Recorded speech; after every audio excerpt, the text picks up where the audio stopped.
Biye tarata octobre kalo tile 29 ye an balima bamanankamɛnnaw Mali kɔnɔ ani Mali kɔkan an ka foli ni waleɲuman dɔn bɛ ka ɲɛsin aw ma ni waati in b'a sɔrɔ aw minnu matarafalen bɛ jabaraniw kɔrɔ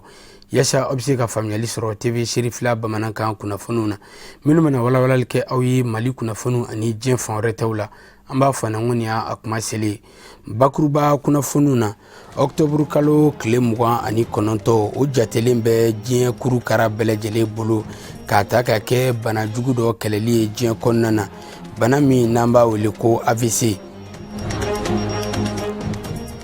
Garantigi bugu mairie ale ka sanga ni u ka laɲini ye u ye don kɛrɛnkɛrɛnnen ta ko ɲɛsin ka furu caman siri ɲɔgɔn fɛ min n'an b'a wele ko mariage collectif min kɛra sibiridon octobre kalo tile 26 san 2019 nin fila na kɛ bi bamanankan na kunnafoni la kumabaw ye an da bɛna don minnu na waati kungurunin.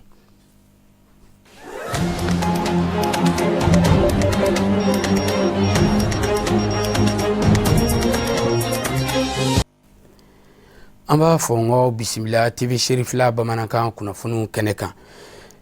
Jamiyatu Ansardini ka sanga ni a biro nationali o ka laɲini ye u tun ye dɔnni kawɛrɛli kɛnɛ dɔw labɛn jamana in fan bɛɛ lajɛlen fɛ a kun ti dɔwɛrɛ wasa ka Jamiyatu Ansardini tɔndenw k'u hakili la min ka sanga ni dɔnni kawɛrɛliw caman bolodali ye a baaraw kɛra jamana fan caman fɛ a kuncɛ baaraw bolodara kayikaw fɛ yen nɔ min kɛra u ka jabala la Kayi faba kɔnɔna na n'a kɛra karido octobre kalo tile 20 san 2019 an ka ɲinikɛla Fatumata Yaya Kane a n'a ka jatala Abudulayi Sogodogo Serifila jabaraniso tɔgɔ la u ye min sɔrɔ an ka jɛko ɲamada.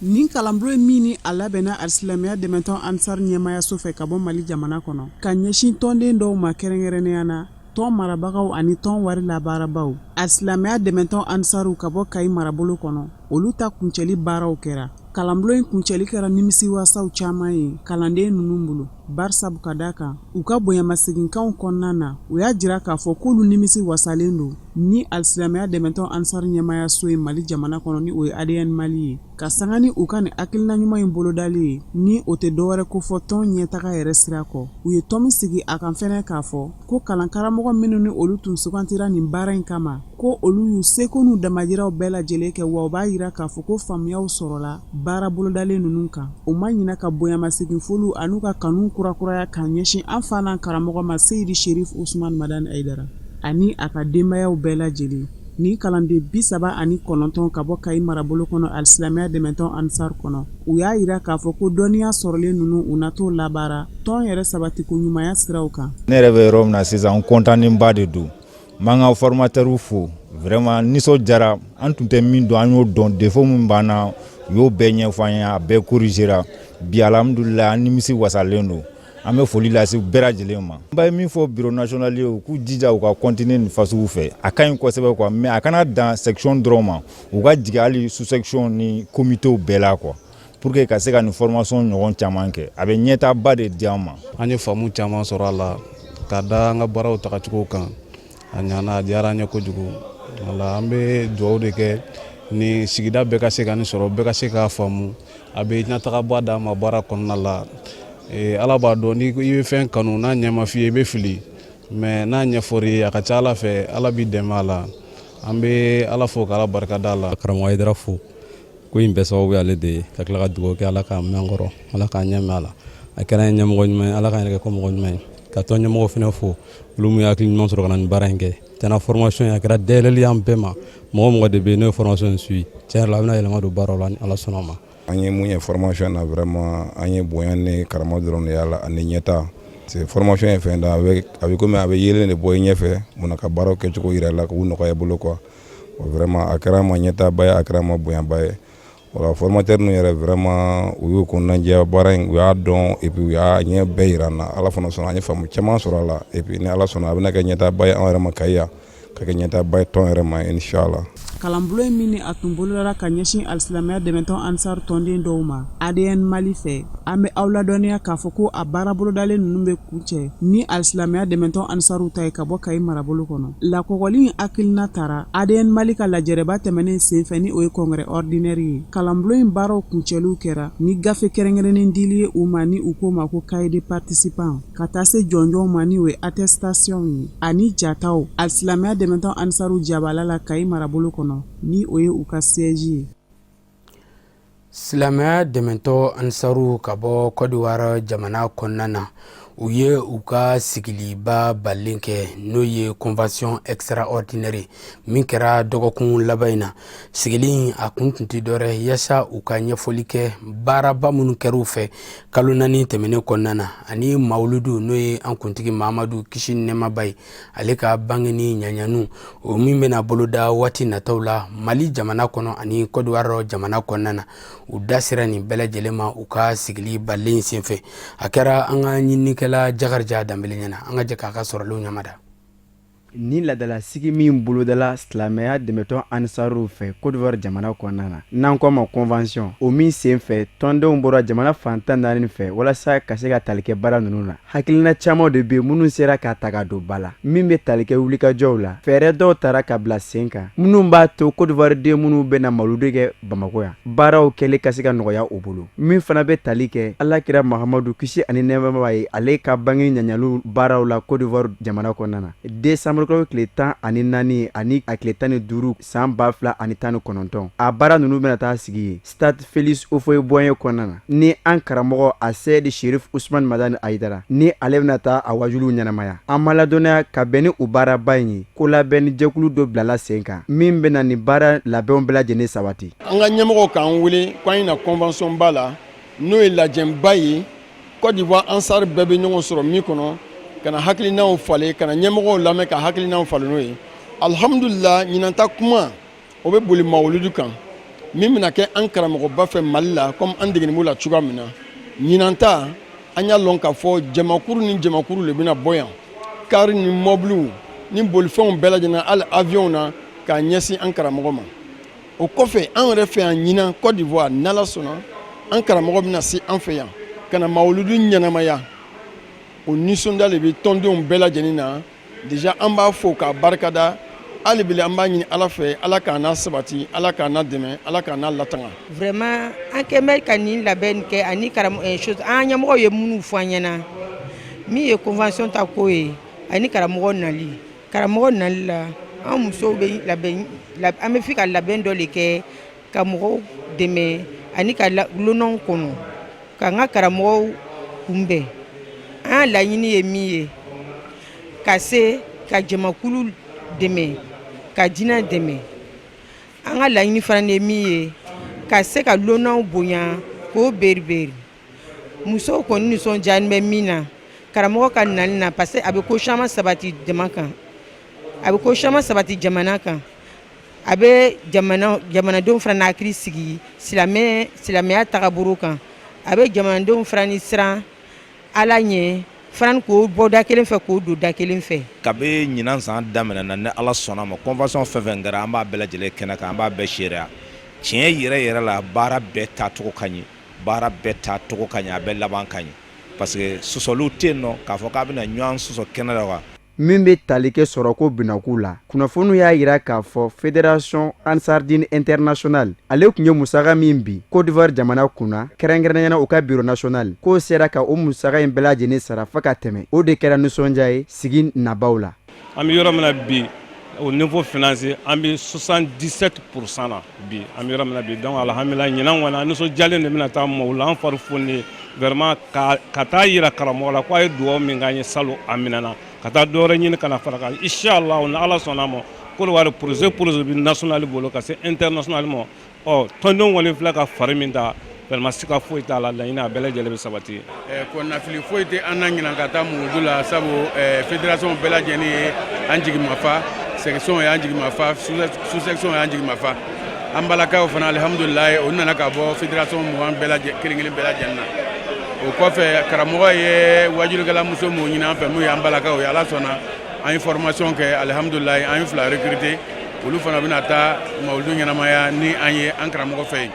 o la kuma jantan fɛ foli ni dugawu kɔ délégué o nana hɛrɛ la ala k'o ɲuman segin hɛrɛ la sɔli ala rasuli la an ma ladɔnnaya k'a fɔ alisilamɛya dɛmɛtɔn ansaru ka convention ale ka laɲini de ye ka hakɛ fɔ musaka dɔw la musaka minnu ma jala tigɛ waladala a bɛ sigi sen kan kalo 3 kɔnɔ siɲɛ kelen ni président ka wele sera tɔndenw ma wa a bɛ se ka sigi sen kan kuma bɛɛ la ni mako jɔra a la. An da sera ma bakuruba kunnafoniw na garantigibu ale min bɛ Bamakɔ sigida 5nan na a mairie ye furusiri ba labɛn ɲɔgɔn fɛ min kɛra sibiridon octobre kalo tile 26 sanba 2019 nin kun tɛ dɔwɛrɛ waasa maa minnu bɛ yen n'a se t'u ye k'u ka furusiri u yɛrɛ ye yaasa bɛɛ lajɛlen bɛ se ka jɔyɔrɔ sɔrɔ nin ko la cogo min na n'a kɛra nisɔndiyaba ye Bamakɔ sigida 5nan maaw bɛɛ lajɛlen bolo a denfaya o tun dilen bɛ Elhaji Makiba ma n'ale min ye Mali silamɛ denmisɛnw ka ɲɛmaaba ye an ka ɲinikɛla Bubakar Traoré a n'a ka jatala Dramane Male Sherifila Jabarani So tɔgɔ la u ye min sɔrɔ an ka jɛ k'o mafilɛ ɲɔgɔn fɛ. ani kalfara maire ka olu bɛɛ lajɛlen kun bɛ nin kɛnɛ in kan ka se ka a ko in seereya min bɛ tali kɛ maa 100 ɲɔgɔnna ka se ka furu siri u ni ɲɔgɔn cɛla la ka sɛbɛn kɛ o ko la. 2016 la an ka élulu kɔfɛ an ye gɛlɛya dɔw sɔrɔ Garantibugu an y'a ye mɔgɔ caman bana ko ka wolo sɛbɛn dilan u ye ko k'a d'u ma mɔgɔ caman bana ko ka furu sɛbɛn d'u ma donc an y'olu gɛlɛyaw sɔrɔ an ko est-ce que o kɔrɔ de ko gɛlɛya de bɛ population na a nege bɛ mɔgɔw la a besoin bɛ mɔgɔw la donc an kɛ cogoya ɲini mun kosɔn olu bɛ se ka sɛbɛnni sɔrɔ cogo min na o de kama an sera an balimakɛ n'o ye Mohamed Makiba ye k'a ɲɛfɔ an ɲɛna an kɔni sigida la tiɲɛni yɛrɛ la dɛsɛbagatɔw ka ca yan u mako bɛ sɛbɛn na n'o ye furu sɛbɛn n'o ye wolo sɛbɛnw ye est ce que a bɛ se ka don u kɔrɔ k'u jukɔrɔma dundun pour que u bɛ se ka sɛbɛnni sɔrɔ wa an balimakɛ n'o ye Mohamed Makiba ye u n'an ka maire n'o ye Amadou Ouattara ye u jɔra an kɔrɔ k'an tintin ko nin ye waleya min ye ka bila mois de solidarité kɔnɔna na ko donc k'u b'an dɛmɛ a musakako la. An bɛ kɛnɛ mun kan kɛnɛ mun don a ka se ka waleya a hakilina bɔra an ka chef de centre ani an ka signataire minnu bɛ yan u y'a hakilina sɔrɔ an y'a ye k'a fɔ hakilina ɲuman don an y'an bolo don a kɔrɔ k'an sen don a kɔrɔ mais mairie kelen kun tɛ se an ye dɛmɛ baga ɲini an yɛrɛ la n'a bɛ fɔ a ma ko parrain ale sɔnna ka sɔn ka tugu an kɔ parce que a b'a dɔn nin baara in nafa ye mun ye bɛɛ b'a dɔn wari sɔrɔli ma nɔgɔ mais i ka sɔn k'i ka musaka bɔ ka don a la c'est k'i convaincre i dalen don a la k'a fɔ i bɛna baara mun kɛ baara cɛɲɛ don k'a fo ka barika dɔw la k'a yira k'a fɔ sɛbɛn min bɛna di bi a cayali ko tɛ a man ca a ka dɔgɔ yɛrɛ de parce que caman kan ka se ka k'a la mais ŋɛnɛya yira de don ani misali pour que a ka se ka ladegi don o don. Wa maa minnu ka furu sirila nin ko in na olu fana u ka nisɔndiya yira kosɛbɛ. Nisɔndiya min bɛ ne la o ko in na vraiment ne yɛrɛ kɔni nisɔndiyara fo ka dama tɛmɛ ka sababu kɛ mun ye papier ninnu minnu filɛ nin n'o dira an ma n'o ye mairie ka sɛbɛnw ye an caman de bɛ yen bɔdɔn n'an ye furu kɛ san caman an mago bɛ papier ninnu na mais ka se ka a caman bɛ yen ka se ka courage yɛrɛ sɔrɔ ka se mairie la ka taga papier ninnu ta i bɛ taa sɔrɔ o courage tɛ i minɛ kelen filanan dɔw fana bɛ yen i bɛ taa sɔrɔ a musaka yɛrɛ de t'u bolo ka fɔ ko ka wari bɔ 4000 5000 ko ka taa o kɛ furu dun sirilen don ka ban denw fana bɛ aw bolo ka ban donc k'o kɛ donc i b'a ye o caman bɛ yen olu fana ta blocage bɛ kɛ o ye a blocage tɔw ka ca kosɛbɛ nka ni mairie ye hakilina sɔrɔ ka fara dɛmɛba jɛkuluw kan n'o ye Makiba ninnu ye ka dɛmɛ kɛ waasa an ka se ka nin papier ninnu sɔrɔ fu la k'a di an ma u yɛrɛ y'u jɔ n'a musakaw ye donc an kɔni an b'u fo de k'u waleɲuman dɔn o la. maa min kɛra ko in den fa ye sa o ma danto ko la ka sababu kɛ ale ka nisɔndiya fari barika bonyana ko la. mɔgɔ caman bi n'i danna ko silamɛ furusiri i dannu dɔrɔn ma ani an ka laadala furusiriw ma ni mairie furusiri t'a la papier ko ni ko dɔw bɛ na ɲɛnamaya kura ni diɲɛ kura taabolo la i bɛ taa bloquer furusiri papier la. Bon mɔgɔ caman dun ka furu siri la i b'a sɔrɔ a sirila cogo dɔw la a sirila burusi kɔnɔnaw na a sira siri cogo la min ye silamɛya ka siri cogo n'an ka laada siri cogo ye furu ɲumanw dɔ baasi foyi t'a la mais diɲɛ kura taabolo la n'u nana duguba kɔnɔ ka na sigi Bamakɔ yan surtout déplacé minnu bɔra yɔrɔ wɛrɛw la ka na ani maa dɔw bɔra togo dɔw la ka na yan i b'a sɔrɔ bi difficulté dɔw b'u kan furu siri sira fɛ kɔsa in na on a recensé ici a bɛ se 700 enfants ma minnu ni wolo sɛbɛn d'u la u sera école la don ye problème b'olu da la donc papier ko n'a kungo sera fo tɛ se ka da ni papier ko tɛ bon ni ya mairie y'a ŋaniya siri ka ŋaniya ta u yɛrɛw la silamɛ furusiri kelen don mais k'olu bi tubabu furusiri n'o ye mairie furusiri u bɛna mɔgɔ 100 ta se tɛ minnu ye parce que furusiri ka di mɔgɔ caman ye nka a moyen t'u bolo a procédure u t'a ɲɛdɔn mairie yɛrɛ y'u dɛmɛ k'o procédure bɛɛ kɛ musaka min b'a la ka tila k'o fana ta k'a fɔ ko a bɛna mɔgɔ 100 ta k'o kɛ misaliya ye ka jira mairie tɔw la Mali tɔw kɔnɔ ka bɛn kalo bɛɛ ma n'o ye mois de solidarité ye k'a ɲini anw fɛ anw ye diinɛmɔgɔw de Mamadu y'a ɲini k'u b'a bonya di ne ma a diyara ne ye ne yɛrɛ fana sera ka ɲɛmɔgɔw ma n y'a bonya dɔw kan a jaru y'a bɛn ne bɛɛ lajɛlen ma bɛɛ ko n bɛ k'i kunkolo don nin kɔrɔ nin ye diinɛmɔgɔw de ka baara ye anw de ko an ka mairie kɔnɔna mais ni mairie yɛrɛ nin volonté ɲuman ta k'an ŋɛnɛ ɲuman ta k'a bonya sɛmɛ anw na an b'an ka tɔgɔ fɛ a la o de y'a to an farala u kan. ko in kun cɛra ni duwawu don belebele ka ɲɛsi furukɛla kura ninnu ma. jɛkuluba minnu farala ɲɔgɔn kan ka tɔgɔ kɛ coalition des forces pour la république et la renaissance de la démocratie n'ali ye jɛkulu caman faralen ɲɔgɔn kan u ye kunnafoni di kɛnɛ dɔ sigi n'a kun tun tɛ dɔwɛrɛ wasa ka kunnafonidilaw k'u ladɔnniya baaraba minnu bolodalen b'u fɛ waati nataw la an'u ka tɔn kuntilenya u ka se ka ɲɛfɔli k'u kan kunnafonidilaw ye an ka ɲininikɛla Mahamadu Ben Shirif Sumano a n'a ka jatala Abudulayi Sogodogo Shirifla Jabaraniso tɔgɔ la u ye min sɔrɔ an ka jɛ ko ɲaŋada. CRD o min ye faraɲɔgɔn tɔnba ye n'a bɛ wele coalition des forces pour la république et la renaissance de la démocratie a ma ɲɛma ka fɔ la a y'a yira k'a fɔ kulu don min kɔnɔna na jamanadenw farala ɲɔgɔn kan walasa Mali ka hakɛw bɛ se ka lafasa janko taaɲɛ baaraw bɛ se ka sabati cogo min na minnu bɛ bange bɛɛ fanga na démocratie véritable ba Maliba kɔnɔna na ka sanga ni bɛn ani keleya hakilinaw ye. jɛkulu dɔw farala ɲɔgɔn kan société civile jɛkulu société civile ye mun ye jɛkulu minnu n'u tɛ politique kɛ politique minnu don n'u tɛ fanga ɲini kɛ parce que n'i ye politique ta a sens la i kɛra cogo o cogo i b'i da don i faso kuma kɔnɔna na o donc n'i y'i da don la ça c'est une manière de faire la politique bon, donc an ye structure dama dama fara ɲɔgɔn kan structure minnu b'a la ni an y'a ye k'a fɔ u tɛ ka yɛrɛ ko kɛlɛ kɛ u bɛ Mali ko kɛlɛ la donc an y'a mɔgɔ structure 17 fara ɲɔgɔn kan ngo an k'a lajɛ an jɔyɔrɔ ye mun ye Mali bɛ lahala mun na sisan an jɔyɔrɔ ye mun ye an k'o kɛ et ensuite an k'a ɲini maliden minnu bɛ yen nɔ ni olu ye soit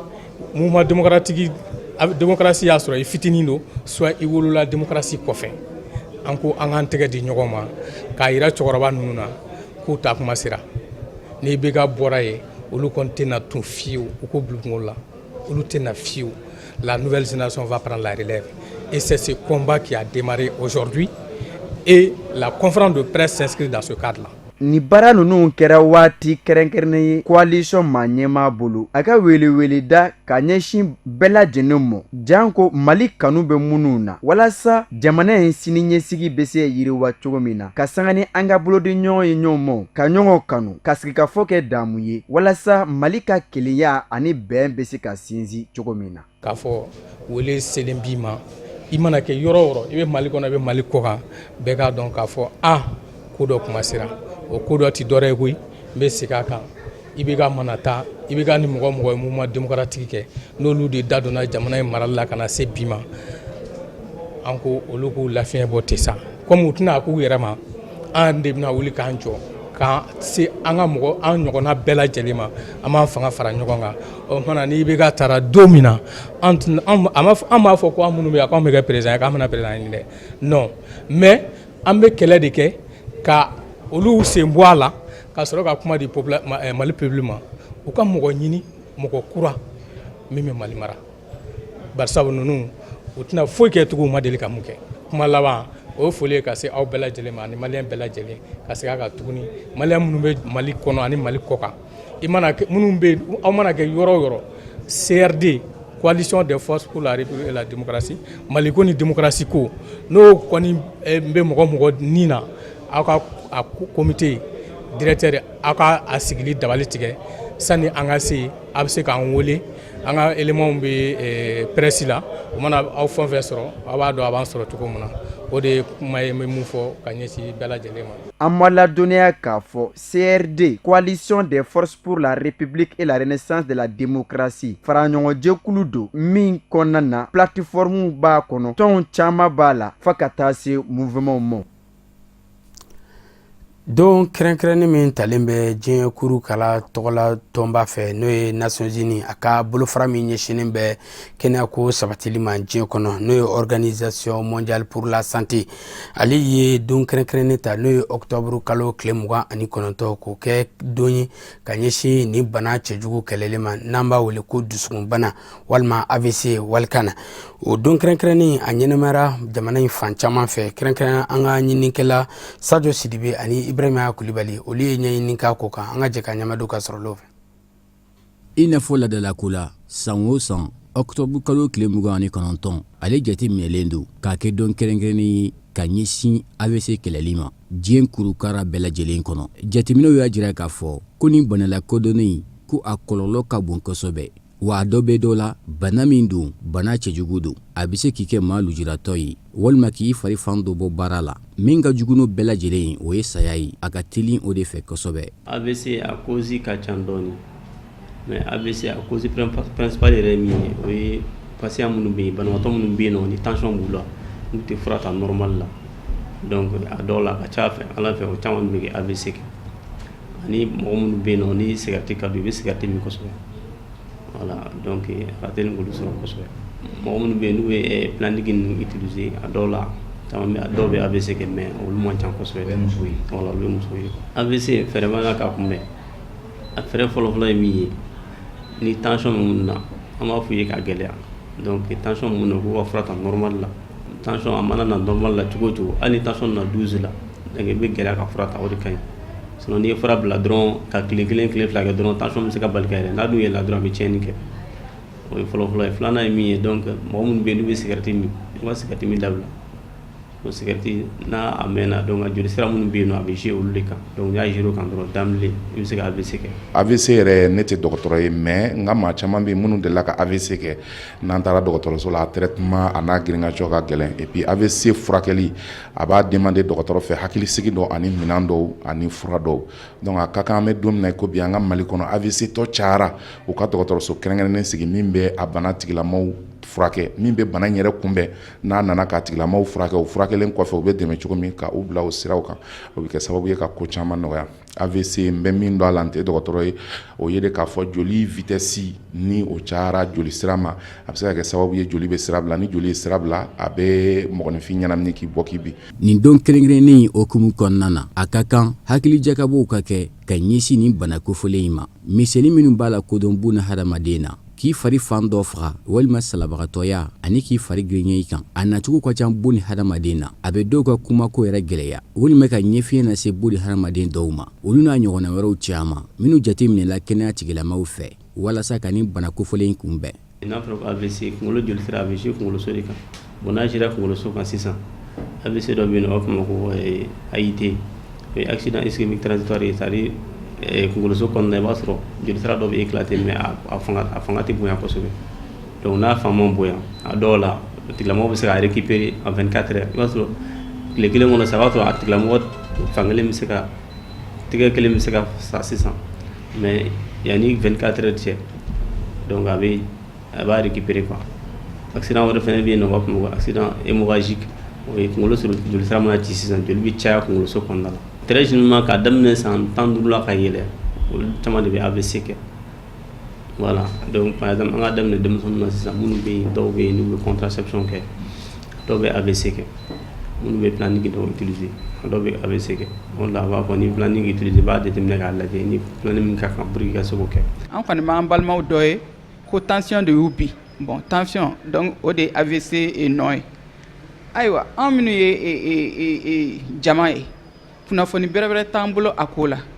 donc a bɛ se ka kɛ est-ce que an ka dumuni de b'a kɛ wa ou bien an ka jamana ye funteni jamana ye o de b'a kɛ wa ou bien an ka walew dɔ de b'a to an b'a bana sɔrɔ wa parce que a bana ka ca sisan kojugu a bɛ denmisɛnnin kunda a bɛ makɔrɔba kunda donc ne bɛ wele min bila o ye ka dɔgɔtɔrɔw ka wuli k'u jɔ ka sɛgɛsɛgɛli kɛ olu bɛ bana in dɔn bana in bɛ sɔrɔ sira min fɛ ani an bɛ se k'an yɛrɛ tanga a bana na cogoya min na olu ka kunnafoni b'a kɛ a ko la ka kunnafoni jɛnsɛn fan bɛɛ fɛ pour que mɔgɔ ka faamuyali sɔrɔ a la. an bɛ min fɔ an ka mɔgɔw ye an ka hakili to an yɛrɛ la kosɛbɛ janto yɛrɛ la o kɔrɔ cogo de ka ɲi bana min tɛ se ka kunbɛn kosɛbɛ donc i bɛ janto i yɛrɛ la o la i bɛ ka kɛtaw dɔn i bɛ farikolo ɲɛnajɛ fana kɛ i tagama n'a ye parce que mɔgɔ o mɔgɔ n'i bɔlen do i yɛrɛ la kosɛbɛ farikolo ɲɛnajɛ ta fan na a bɛ kisi diɲɛ bana caman ma. AVC ye bana ye ni a donna maa min fɛ teliya a furakɛliw bɛ se ka nɔgɔya min bɛ a tigilamɔgɔ kisi fɛn caman ma fo ka taa se farifagaw ni o n'a ɲɔgɔnna caman ma i n'a fɔ an ka bamanan dalen min b'a fɔ ko boli kuma dɔn o ka fisa ni sen ka di ye bana kunbɛn o ka nɔgɔn ni bana furakɛ ye ala ka kɛnɛyaw jidi. Seko ani dɔnko tigilamɔgɔ min bɛ an ka jamana kɔnɔ n'a la kodɔnnen don kosɛbɛ n'an b'a wele ko Ali Danbele nka a bɛɛ lajɛlen b'a dɔn tɔgɔ min na o ye Général Balodi ye ale tɔgɔla tɔn kɛrɛnkɛrɛnnen sigira u ka quartier la n'o ye Ɲamakɔrɔkaw fɛ min baaraw kɛra sibiridon octobre kalo tile 26 san 2019 a teriw n'a kanubagaw u bɔra quartier fan bɛɛ lajɛlen fɛ ka na kɛ nin koba sɛrɛ min kɛra u ka dolanti terɛnba kan n'an b'a wele ko Masatɛrɛn Ɲamakɔrɔkaw fɛ Bamakɔ sigida 6nan na a kɛra an ka ɲinikɛla Samayira Sanogo a n'a ka jatela Fuseni Keyita ɲɛna an ka jɛ ka ɲamada ɲɔgɔn fɛ. Mali jɔnjɔn dali ka sanga kelen tasibila tugu o la min tara ka ɲɛsin an balimaw mɔ minnu ni tora banbanci kɛwalew la olu de kɛra sababu ka Fans Club Général Balodi ka baaraw sɛbɛkɔrɔninw don. Fans Club ni baara in labɛnbaaw ka fɔ la min ka wulikajɔw bɛna ta ka ɲɛsin Général Balodi ka hakilinaw jukɔrɔma dondoli ma ka wulikajɔw kɛ walasa bɛn ani keleya bɛ se sinsin cogo min na k'o sen don fasoden ɲumanya kɛwalew la minnu bɛna sigi sen kan jamana ɲɛmaaw fɛ walasa sigikafɔ ani ɲɔgɔn faamu bɛ se sinsin cogo min na jamanadenw ni ɲɔgɔn cɛ. I lajɛ kun anw fɛ kun belebele don parce que an ka Fans Club Général Balodi ka tiɲɛ waleya anw ye jɛkulu ye anw sigilen bɛ Balodi tɔgɔ la bon tɔn ye ala y'an gɛrɛsɛgɛ an ka tɔn RPCC la n'o ye tɔn papier donc an kɔntana an nisɔndiyara donc on obligera maintenant ka ɲɛnajɛ labɛn pour que mɔgɔw ka tɔn yɛrɛ ko la dɔn k'a dɔn Fans Club sigilen don Général Balodi tɔgɔ la donc an ka RPCC sɔrɔli o nisɔndiya de b'an na donc nin y'o ɲɛnajɛ. A nisɔndiyalen kosɛbɛ ka sanga ni a teriw ni a kanubanciw ka nin hakilina in ye Ali Danbele ni bɛɛ ko a ma Général Balodi a ye baara in tare ni k'a sɔrɔ k'a yira k'a fɔ ko nin na kɛ sababu ni ka dɔ fara ale ka hakilinaw ani wulikajɔw kan janko bɛn ani keleya ɲɔgɔn faamu bɛ se na cogo min na jamana in kɔnɔna na. Ne kɔni nisɔndiya min bɛ ne la ne tɛ se k'a fɔ ka se a dan na ne nisɔndiyara kojugu c'est à dire n ka Fans Club jama bɛɛ kɔrɔ k'a daminɛ musow la ka n'a cɛw la nisɔndiyara bɛɛ de kɔrɔ karamɔgɔ fɛn fɛn nana c'est à dire Lalabi yɛrɛ nana n'a ka tɔ bɛɛ la nisɔndiyara c'est à dire ne kɔni t'a dɔn n bɛna fɔ cogo min na tellement que n kɔntana c'est à dire ni maa ma wele a bɛɛ n sɛgɛrɛ vraiment nisɔndiyara baara in kɛra ne bolo nimisi wasa parce que fɛn dɔ bɛ n kɔnɔ fɛn dɔ bɛ n ŋaniya la fɛn dɔ bɛ n dusukun na n y'a dɔn bi k'a fɔ ko o bɛna waleya o jumɛn ye c'est à dire ne bɛ fɛ c'est à dire ka bɛɛ wele ka fara kɛnɛ kelen kan bɛɛ ka sigi c'est à dire ala mago b'o la. Professeur Gawusu Kalilu Berete Lalabi o min tun ye kɛnɛ in denfa ye fo ka taa se kɛnɛ in denbaw mɔ o bɛɛ lajɛlen ka kɔrɔfɔw kɔnɔna na o y'o ka nisɔndiya yira kosɛbɛ ka sanga ni baara minnu bɛ sigi sen na Général Balodi fɛ min bɛ jamana yiriwali kɔfɔ ni ka sɔrɔ ka a fo kosɛbɛ bonya ani daniya min tara a fɛ ni ka ɲɛsin olu mɔ. Balodi kɛra Ɲamakɔrɔ fɛ a bɛ bɛn min ɲini fana o ka di bɛɛ ye. Bon an fana cɛw a kɛra an cɛ fɛ donc sababu de don diɲɛ ko bɛɛ ye sababu de ye wajibi an ka don kɛnɛ in na n'a kɛnɛ in bɛ yɔrɔ o yɔrɔ an bɛ yen nɔ an bɛ bɛn de ɲini yarabi ala k'a kɛ hɛrɛ ye halisa. Waleɲumandɔn gafew tara ka di maa dɔw ma kɛnɛ in kan i n'a fɔ Cheikh Sufi Abubakar Professeur Gawusu Kalilu Berete ani Monsieur le maire Adama Dunbiya o kɛra baara in waati la kumaba dɔw ye ni ka sɔrɔ ka kɔ kɛ a tɔɔrɔ ni dɔnkili dumanw dali ye artisiw fɛ fo ka taa se dozengɔnifɔlaw mɔ o min kɛra baara ye ka maaw bɛɛ lajɛlen nisɔndiya ni k'o sawa. Sifin jɛkulu min bɛ para jikɔrɔni n'an b'a wele ko association sigida kanu ka sanga n'u ka baaraw bolodatogo ye an'u ka laɲini ye u y'a kanu ka sibiri don octobre kalo tile 26 sanba 2019 k'o ta k'o kɛ dɛmɛ ye ka ɲɛsin u ka kɛnɛyaso ma. baaraba in kɛra waati ye u ka maabaw ka fara diinɛ ɲɛmɔgɔw politikimɔgɔw u bɛɛ lajɛlen ka ye kɛnɛ kɔnɔna na ka fara ni denmisɛnninnaka ninnu kan. an ka ɲininikɛla minnu kɛra baara seere an ka jɛ ka ɲamadu ka sɔrɔlaw fɛ. ni lajɛrɛ min filɛ nin ye ni a baaraw bɛɛ lajɛlen bi don ɲɔgɔn dɛmɛ n'an b'a wele ko mois de la solidarité n'a a hakilina ɲuman bɔra sigida kanu maaw la. dɛmɛ don ka taa ka ɲɛsin jikɔrɔni para kɛnɛyasow ma walasa u ka se k'u yɛrɛ dɛmɛ sanuya ani jɛya binakun kan. n'i y'a mɛn a ye n dɛmɛ n ka wara la o y'a sɔrɔ a kun b'i yɛrɛ bolo o de ye an ka dusudon kɔnɔ kuma ye ka yira jikɔrɔni ka den cɛ n'a muso la i bɛ diɲɛ fan o fan an b'a fɔ ko k'a ta motel fo Weyoyankɔ k'a ta pisi fo Bada k'a ta Tintinkunba fo Grabal ka bɛɛ fo ka bɛɛ waleɲuman dɔn. o tuma nin de ye jikɔrɔni ye anw minnu bɛ jikɔrɔni yan depuis lawale la anw ka faamu na. n'i y'a mɛn a ye n dɛmɛ n ka wara la o y'a sɔrɔ a kun b'i yɛrɛ bolo fo an ka nin yɔrɔ in kɔrɔ fɔ ko n y'a fɔ n ka discours kɔnɔ tubabukan na jikɔrɔnikaw mɔgɔ si tɛna foyi kɛ aw ye aw sigilen k'u ma kɔnɔ aw bɛ wagati min nɔfɛ aw sago la fo aw yɛrɛ. jikɔrɔni para a kɛnɛyaso u ka fara ɲɔgɔn kan jɛkuluba ɲɛma ale nisɔndiyalen jikɔrɔnikaw bɛɛ lajɛlen tɔgɔ la a ye foli ni barikada kɛ ka ɲɛsin nin jɛkulu kɛrɛnkɛrɛnnen maaw ma ka sabu kɛ u ka cɛsiri n'u ka wulikajɔ ye an'u ka sigida kanu ye. association sigida kanu n ka foli bɛ d'u ma kosɛbɛ. sigida kanu nin bɛna kɛ bi a ma bala ne na parce que kabiri u b'a daminɛ tuma min na u y'a fɔ aw ɲɛna anw mɔgɔ damadɔ bɛ yen u ye bonya d'an kan an ko a diyara an ye vraiment ne b'a ɲini association des chefs de famille fɛ député maire an bɛɛ ka jɛ ka nin denmisɛnnin ninnu dɛmɛ. bamakɔ sigida 4nan ni jikɔrɔni parabo kɔnɔ u ka elu olu nisɔndiyalen k'a ye k'a fɔ ko jɛkulu sɔrɔla ka nin baaraba n'a ɲɔgɔnnaw kɛ ka ɲɛsin kɛnɛya sabatiliko ɲuman ma u ka sigida kɔnɔna na u ye waleya in sɛbɛkɔrɔ fo ni k'a tanu. bi an n'ale kɛnɛ min kan kɛnɛ min don a ɲɔgɔn ka gɛlɛn mɛ n'ala y'a kɛ mɔgɔ min ye i bɛ lafiya i bɛ sanuya i bɛ hɛrɛ sɔrɔ. diɲɛ damu fɔlɔfɔlɔ min ka di n'a bɛɛ o ye kɛnɛya ye maa min nana kɛnɛya kan a baara n'a waleɲuman o ye hɛrɛ ye. association min y'a nin baara in kɛ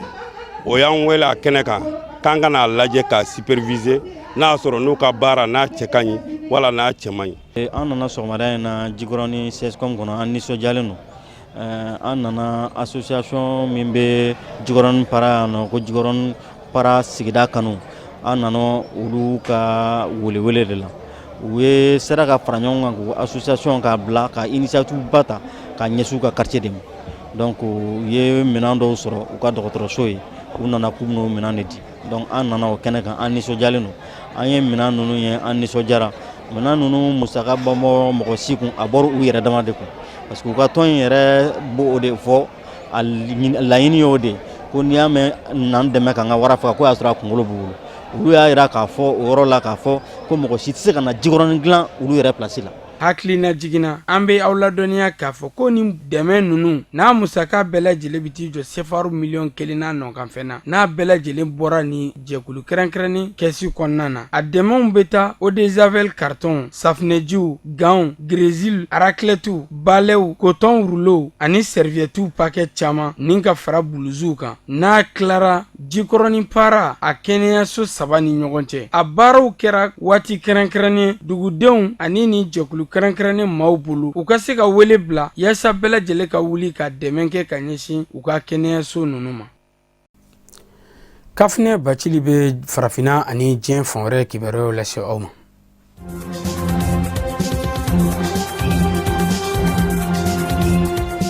an ka jamana kɔnɔ kabɛni juma tɛmɛnen ye manganiya jugutigiw taara bin ekɔliso 3 kan Mopti marabolo cercle la Korianse dugu dafɛ min senfɛ u ye lekɔli karamɔgɔ 7 tigɛ ni ka tunu ni olu ye an b'a ladɔnniya k'a fɔ kabɛni ntɛnɛndon octobre kalo tile 28 ye bamagancimɔgɔ ninnu tunna ni kalanden karamɔgɔ 7 minnu ye u ye 6 labila nga hali bi n'a ka biya a 7nan o bɛ manganiya jugutigi ninnu ka bolo kan.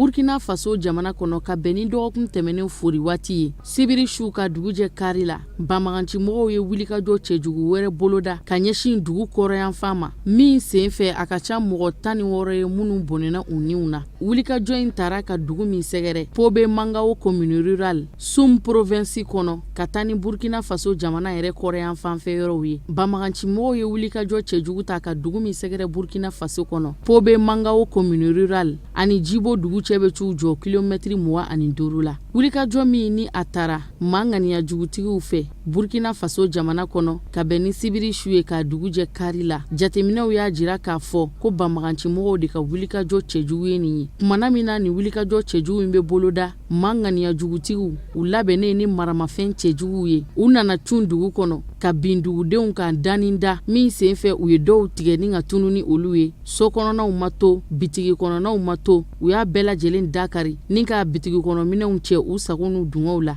ka labana ka maa 16 bɔɲɔgɔnko bɔnɛ u niw na walasa ka se ka lakana sabatili bonya hali bi Burkina Faso jamana kɔnɔ ka bɛn ni bamagancimɔgɔw ka nin wulikajɔ in dugujɛ ye n'o bɛnna kari ma lakana tigilamɔgɔw donna dugu kɔnɔ ni ka cɛsiri baaraw dangɛnɛmaya walasa ka se ka basigi nati Pobe Mangao dugu kɔnɔ fɛɛrɛ camanw sigira sen kan lakana tigilamɔgɔw fɛ ka bɛn ni ntɛnɛndon octobre kalo tile 28 ye Pobe Mangao dugu seginna a cogo kɔrɔ la basigi nana ben ka don dugu kɔnɔ dɔndɔni dugudenw fana tɛmɛna u hajuw fɛ.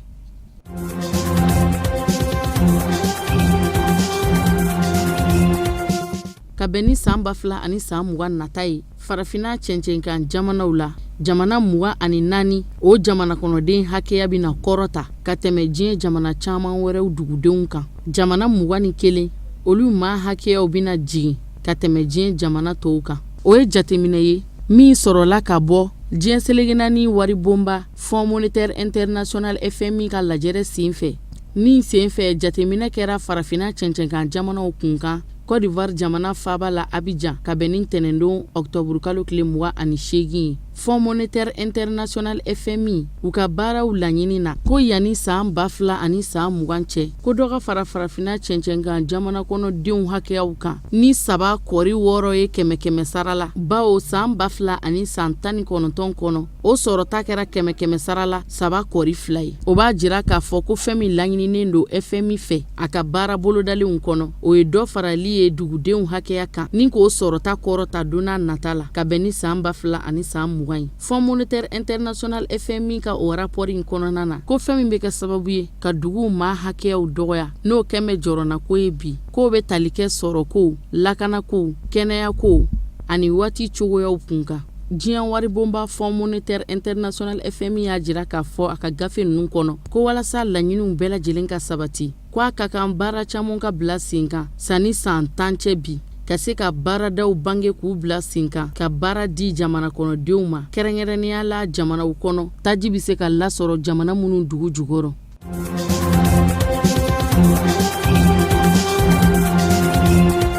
Ka bɛn ni ntɛnɛndon octobre kalo tile 28 ye sanji lahawta dɔ kɛlɛtigilaman shurula Tunisie jamana kɔnɔdenw kan min kɛra sababu ye ka na ni tiɲɛni caman ye ani ka yɛlɛma don u ka taabolow la kɛrɛnkɛrɛnnenya la Tunisie faaba la min kɛra sababu ye ka dugudenw ka tani ka seginw yɛrɛ bali k'a sababu kɛ ji fanga bonyani ye ni ka siraw lasɔrɔli gɛlɛya ka bila ɲɔgɔn na ɛri caman kuntagala kɔnɔ Tunisie jamana kɔnɔdenw degunna kosɛbɛ ka sanga ni sanji lahawta in ye min kɛlɛtigilaman shurula u kan n'a kɛra sababu ye jamana kɔnɔdenw dɔw yɛrɛ ma se ka kariya ni k'u sen bila bɔlɔn kɔnɔ wali kelen dɔw yɛrɛ ye bɔli kanu nka u ma se ka tɛmɛ cogo sɔrɔ ka taa u hajuw la sanji lahawta mun shurula Tunisie jamana kɔnɔ a kuntagala taara fo miniti 50 ka taa bila miniti 95 la sanji in kɛra sababu ye ni ka siraba caman de kuntunu ani kana ni tiɲɛni caman wɛrɛw ye bawo sanji in sababu la a kun tɛ kun maa den kelen na i ka taa ni ka segin ko kuma fɔ bawo yɔrɔ caman kun tununa sanji in bolo.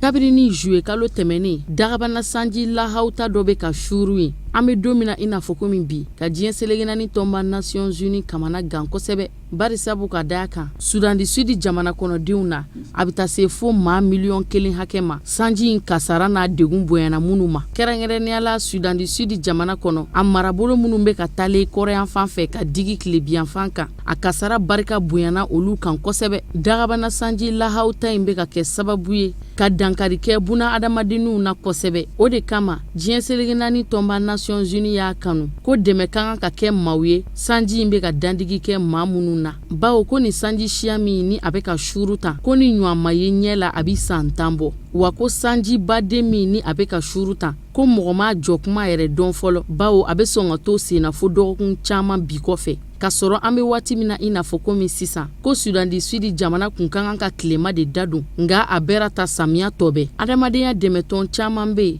minnu bɛ ka fɛɛrɛw ni dabaliw sigi sen kan walasa ka se ka dɛmɛ don Sudan du Sud jamana ma bawo sanji in bɛ ka kɛ sababu ye ni ka na ni kasara caman ye i n'a fɔ komi kɔngɔ jugu ni jamana kɔnɔdenw yɛrɛ bɛ ka siran ni ka wuli ka b'u sigiyɔrɔ la ka taa bisimila minɛ fan wɛrɛw fɛ diɲɛ seleke naani tɔnba Nations Unies y'a jira k'a fɔ ko a ka kan dɛmɛ ka don Sudan du Sud jamana ma joona teliya la sanni kasara in kɔlɔlɔ ka ta ka dan kɛ a yirala k'a fɔ ko buna adamadennin camanw de bɛ yen nɔ dankari bɛ ɲini kana kɛ minnu ka ɲɛnɛmaya yɛrɛ la ka sababu kɛ nin sanji ko ye sanji in kasara kɛra sababu ye ni ka sɛnɛkɛyɔrɔ hectare 17 de tiɲɛ suman 20 o bɛɛ lajɛlen dajira ani bagan bayirika kɛmɛ sara la 60 hakɛ Sudan du Sud jamana kɔnɔdenw na baloko dɛsɛ donna olu kan ka pan donna nataw la teliya la ni fɛrɛ jɔnjɔnw ma ɲini maa kɔngɔtɔ hakɛya bi caya ka tɛmɛ u bɛɛ lajɛlen kan wa sanji lahawta ye mina kɛ sababu ye ni ka bana camanw de yakubaya Sudan du Sud jamana kɔnɔ i n'a fɔ komi sumaya sayi kɔnɔboli ani bana wɛrɛ camanw kolera bana min yɛrɛ ni o kun bɔna ka silatunu ka bɔ Sudan du Sud jamana kɔnɔ a bi san 1 bɔ bi o banakisɛ yɛrɛ bi sɔn ka segin ka dun